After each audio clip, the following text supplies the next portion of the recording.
బులెటిన్లో మరో breaking news. ఎప్పుడెప్పుడా అని ఎదురు చూస్తున్న ఎల్బీ నగర్ హయత్ నగర్ మెట్రో కళ త్వరలోనే సాకారం కానుంది.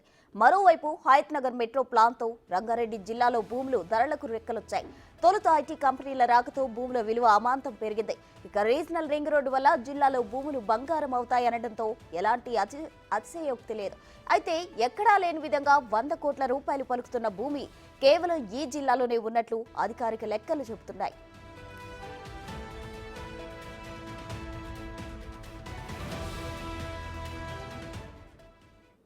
ఇదే అంశానికి సంబంధించి మరిన్ని వివరాలు మా ప్రతినిధి సైదులు అందిస్తారు. సైదులు చెప్పండి, అయితే ఎప్పటి నుంచో ఎదురు చూస్తున్న ఎల్బీ నగర్ హయత్ నగర్ మెట్రో కళ సాకారం కానుంది, ఓవరాల్ డీటెయిల్స్ ఏంటి?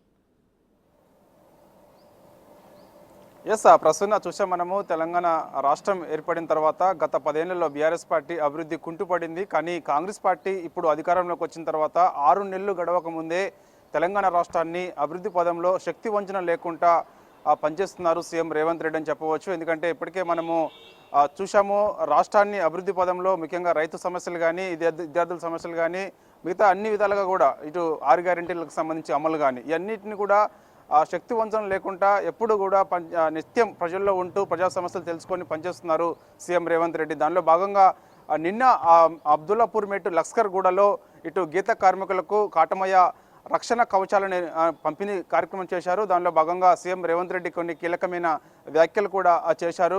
సో ఎల్బీ నగర్ నుంచి హయత్ నగర్ వరకు మెట్రో సేవలను విస్తరించబోతున్నామని చెప్పేసి కూడా చెప్పడం జరిగింది. సో అలా హయత్ నగర్ నుంచి నేరుగా ఇటు విమానాశ్రయం శంషాబాద్ విమానాశ్రయం వరకు కూడా మెట్రో సేవలు ఉంటాయి.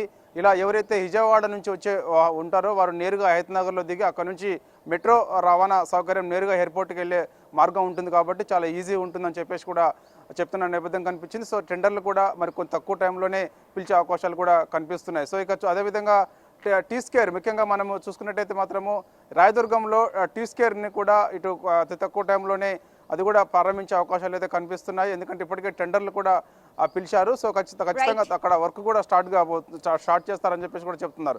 సో ఇక ఏదేమైనా సరే ప్రస్తుతం అయితే మాత్రము ఇక్కడ ఉన్నటువంటి తెలంగాణ రాష్ట్రాన్ని మాత్రము ఖచ్చితంగా శక్తివంతం లేకుండా సీఎం రేవంత్ రెడ్డి అయితే కృషి చేస్తున్నారు. సో ముఖ్యంగా మహేశ్వరం నియోజకవర్గాన్ని కూడా న్యూయార్క్ తరహాలో అభివృద్ధి చేసేందుకు సీఎం రేవంత్ రెడ్డి అభివృద్ధి చేస్తామని చెప్పారు. ఖచ్చితంగా రంగారెడ్డి జిల్లాలో ప్రతి ఒక్క రైతు కూడా ఎకరం ఉన్న రైతు కూడా కోటీశ్వరుడు అని చెప్పేసి ఇప్పటికే ఎకరం 100 కోట్ల రూపాయలు పలుకుతుంది కాబట్టి సో ఇక్కడ హయత్ నగర్లో మెట్రో రవాణా ఈజీగా ఉండడం వల్ల కూడా చుట్టుపక్కల భూములన్నీ కూడా పెరుగుతాయని చెప్పేసి కూడా చెప్పారు. సో ఖచ్చితంగా తెలంగాణ రాష్ట్రం తక్కువ టైంలోనే ఇటు కాంగ్రెస్ పార్టీ అధికారంలోకి వచ్చిన తర్వాత అభివృద్ధిలో దూసుకుపోతుంది ఖచ్చితంగా అని చెప్పేసి కూడా ఈ 5 ఏళ్లలో ఉంటుందని చెప్పేసి కూడా నిన్న ఇటు లస్కర్గూడలో ఇటు అక్కడ ఉన్నటువంటి ప్రజలను ఉద్దేశించి సీఎం రేవంత్ రెడ్డి వ్యాఖ్యానించారు.